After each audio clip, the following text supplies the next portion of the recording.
Ma'asyiral muslimin rahimakumullah.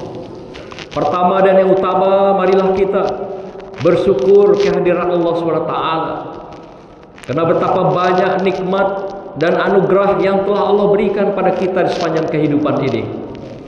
Sampai detik ini, sampai tarikan napas terakhir kita saat ini, semuanya adalah nikmat yang tidak terbilang, tidak terhitung yang telah Allah berikan pada kita semua. Oleh karena itu, sebagai wujud syukur kita kepada Allah atas nikmat yang telah diberikan itu, sewajarnya kita meningkatkan, memantapkan kualitas iman dan takwa kita kepada Allah SWT dengan sesungguhnya, dengan melaksanakan segala perintahnya dalam kehidupan kita dan meninggalkan apa-apa yang dilarang di dalam perjalanan kehidupan kita sampai hayat berpisah dari badan kita. Selanjutnya salawat dan salam kita sampaikan kepada junjungan kita, junjungan alam Muhammad Rasulullah Sallallahu Alaihi Wasallam, yang telah memberikan wasilah, yang telah memberikan jalan keselamatan, uswah bagi kehidupan kita semua. Dan insya Allah kita harapkan, kita mohonkan kelak di yaumil akhir akan mendapatkan syafaat Rasulullah, di saat mana tidak ada pertolongan seorang makhluk pun kecuali pertolongan Allah SWT dan syafaat Rasulullah Sallallahu Alaihi Wasallam. Hadirin yang dimuliakan Allah, izinkan kami pada kesempatan berbahagia ini sebagai khatib menyampaikan khutbah yang singkat dengan tema yang kami angkat adalah Muharram sebagai bulan hijrah dalam rangka meningkatkan peradaban kemanusiaan. Hadirin yang berbahagia, hari ini kita merasakan betapa umat Islam baik di tanah air dan di dunia telah kita rasakan terkikisnya nilai-nilai persatuan, terkikisnya nilai-nilai kebersamaan, dan terkikisnya nilai-nilai persaudaraan. Apa yang kita saksikan di belahan dunia hari ini, masyarakat Islam di Gaza, di Palestina telah dibantai oleh Zionis yang telah mendekati hampir 60.000 orang yang mati meninggal sia-sia, dibom siang dan malam, ditembak. Apa yang terjadi dengan tetangga jirannya yang juga menyatakan dirinya negara Islam, negeri Islam, tapi semua hanya sebagai penonton, melihat, menyaksikan saudara-saudaranya bergelimpangan menjadi mayat, bergelimpangan darah bersimbah. Inilah fenomena yang kita alami, kita rasakan terhadap umat Islam hari ini. Di tanah air kita sendiri pun tidak sedikit pihak-pihak yang mencoba memecah belah ulama kita, ulama-ulama habaib dengan ulama-ulama Nusantara.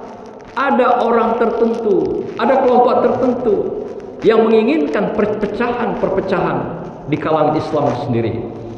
Karena dengan perpecahan-perpecahan itulah maka kita akan kehilangan kekuatan, kita akan kehilangan daya dalam kehidupan. Inilah yang dikatakan Rasulullah, nanti satu ketika kamu akan sampai pada masa-masa akhir zaman, kata Rasulullah, kamu akan menghadapi umat yang kehilangan kekuatannya, umat yang kehilangan persatuannya, umat yang kehilangan persaudaraannya, kehilangan silaturahimnya. Kata Rasulullah, disebabkan faktornya dua hal. Dalam sebuah hadis riwayat Abu Daud nomor 4297 yang disahihkan oleh Albani dalam silsilah as-sahihah nomor 958, mengatakan, yang pertama kata Rasulullah, usaun kahusais sail. Kamu banyak, kamu besar dalam jumlah, tetapi kamu sangat lemah, bagaikan buih di lautan, kata Rasulullah. Buih di lautan itu muncul adalah dari gejolak di dalam laut, dalam sungai. Muncullah buih-buih itu yang tidak berdaya. Jadi buih-buih yang kita lihat di permukaan air Itulah simbol, kata Rasulullah, tentang keberadaan kaum umat Islam di akhir zaman yang kita rasakan hari ini. Kita banyak muncul di mana-mana, di atas air, di atas gelombang, tetapi sedikit saja angin menerpa, buih-buih itu berserakan. Sedikit saja angin menghayung, memberikan tiupan, maka ombak membawa dan memecah belah buih-buih yang tidak punya kekuatan itu. Inilah digambarkan Rasulullah kondisi umat Islam akhir zaman yang relatif kita rasakan hari ini, baik secara pribadi, kelompok, dan masyarakat secara keseluruhan. Yang kedua, Rasulullah mengatakan, kamu di akhir zaman nanti umat Islam akan merasakan, yaitu suasana kehidupan hubud dunia wa karahiyatul maut. Kamu sangat cinta kepada dunia ini, kamu sangat sayang meninggalkan dunia ini, dan melupakan akan kematian, melupakan akan Allah dan Rasulnya. Karena saking cintanya kita dengan dunia ini, maka itu saking cintanya dengan dunia ini, orang berburu kehidupan dunia, merubah gaya hidupnya dengan segala cara, melakukan tindakan-tindakan, perilaku, perbuatan halal, haram, hantam dalam kehidupan. Inilah fenomena yang terjadi. Tidak sedikit kita bisa tukar diri kita dengan jabatan, dengan pangkat, dengan materi, bahkan dengan wanipiro untuk kepentingan-kepentingan sesaat dalam kehidupan kita. Inilah gambaran Rasulullah yang 15 abad yang silam mengingatkan kita semua bahwasanya akan terjadi umat akhir zaman seperti digambarkan dalam hadis ini. Maka itu ayat kami bacakan tadi dalam surah Ali Imran ayat 103, Allah ingatkan kita semua, jangan pernah bercerai-berai. Wa'tasimu bihablillahi jami'an wa la tafarraqu. Dan berpegang teguhlah kamu kepada ayat-ayat Allah, agama Allah, dengan Qur'annya Allah, dengan Islamnya Allah ini, dengan tetap menjaga silaturahim, menjaga persaudaraan. Itulah yang dikatakan kita menjaga tali agama Allah itu.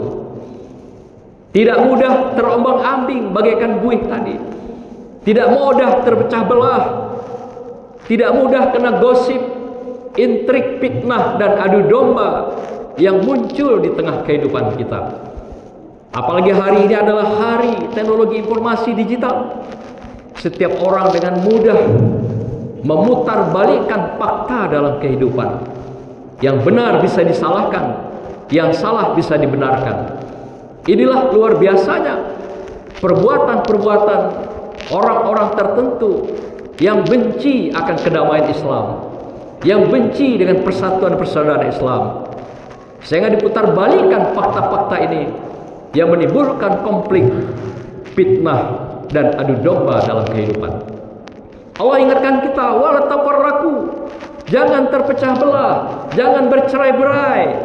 Karena ketika kamu berpecah belah dan bercerai-berai, hilanglah kekuatan kamu, hilanglah gairah kamu, hilanglah spirit kamu, hilangnya spirit ilmu, hilangnya spirit iman, hilangnya spirit takwa, spirit amal soleh dalam kehidupan kita, bahkan hilangnya agama itu sendiri di dalam kehidupan kita.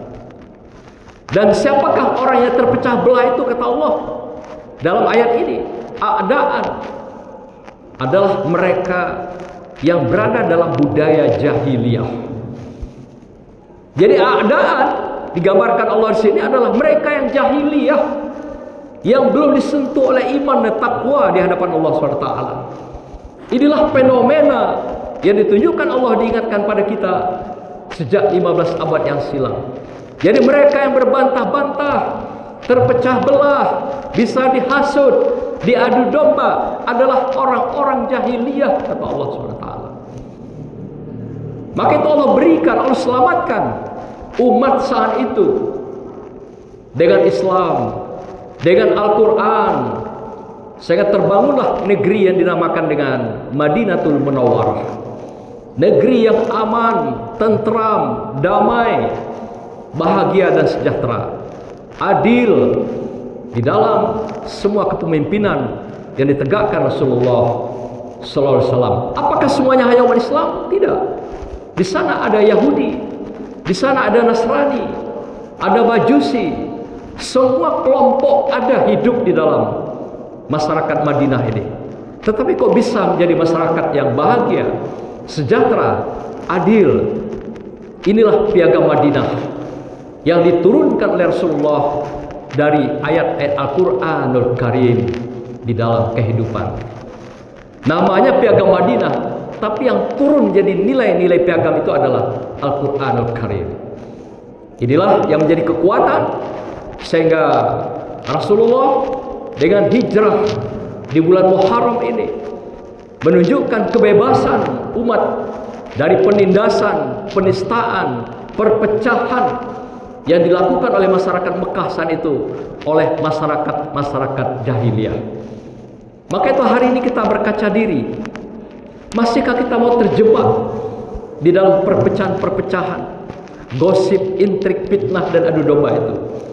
Artinya masih ada jiwa dalam pikiran kita adalah budaya jahiliyah yang muncul hari ini dikenal dengan budaya jahiliyah modern.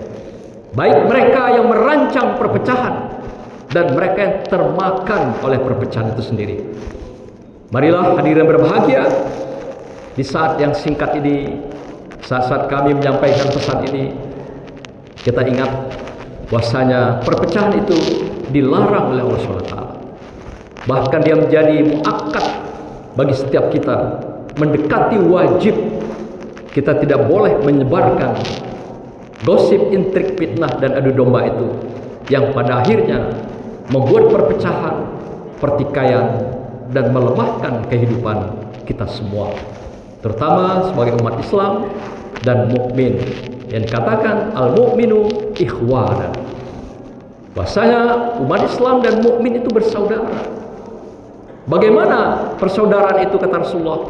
Adalah bagaikan kaum Ansor dan kaum Muhajirin. Ketika Muhajirin datang ke Madinah, tidak membawa apa-apa, tidak bawa pangkat, tidak bawa harta, tidak bawa jabatan, hanya yang dibawa keikhlasan, hanya semata-mata karena Allah. Dan saat itu mereka berangkat meninggalkan Mekkatul Mukarramah menuju Madinatul Munawwarah. Dan saudara-saudara Ansor dengan muka yang suci, hati yang suci dan muka jernih menerima semua kehadiran saudara Muhajirin. Wahai saudaraku Muhajirin, silakan tinggal di rumahku, makan di rumahku, diam di rumahku, sampai pada akhirnya mereka diberikan tanah, pekerjaan, sampai kaum Muhajirin bisa hidup mandiri di tanah suci Madinatul Munawwarah. Begitulah persaudaraan. Satu yang terluka, yang lain ikut merasakan perihnya. Satu yang disakiti, yang lain ikut merasa dizalimi. Begitulah persatuan yang dicontohkan Rasulullah dalam kehidupan kita, yang dikatakan al-mu'minun ikhwanan. Kaum mukmin dan muslim itu adalah bersaudara. Hadirin yang berbahagia, demikianlah khutbah singkat kita hari ini. Semoga kita menjadi kekuatan yang besar, terutama secara pribadi, keluarga kita, masyarakat, bangsa dan negara. Kalau saudaranya, persaudaraan dijaga dengan baik, insya Allah semuanya akan menjadi baik. Baik dirinya, keluarganya, masyarakatnya, bangsa dan negara. Ini yang dikatakan Rasulullah, al-Islam ya'lu wala yu'la alaih. Islam itu unggul, teratas. Tidak ada yang mengungguli Islam itu. Tidak ada yang lebih atas dari Islam. Tetapi kuncinya adalah umatnya menjaga silaturahim, menjaga persaudaraan, tidak terpecah belah, tidak terumbang-ambing dengan konflik dan adu domba di dalam kehidupan keumatan dan kemasyarakatan. Demikianlah hadirin, semoga Allah berkati kita semua. Allah rahmati dan ampuni kita di sisa-sisa umur kita, dan semoga kita diakhiri dengan kehidupan nanti menuju Allah dengan husnul khotimah insyaallah. A'udzubillahi minasyaitonir rajim. Bismillahirrahmanirrahim. Wal asri innal insana lafi khusr ilal ladzina amanu wa 'amilus solihati wa tawassaw bil haqq wa tawassaw bis sabr. Barakallahu li wa lakum fil Qur'anil azim wa nafa'ani wa iyyakum bima fihi minal ayati wa dzikril hakim wa taqabbala minni wa minkum tilawatahu innahu was samiul alim. Aqulu qawli hadza wa astaghfiruhu innahu huwal ghafurur rahim.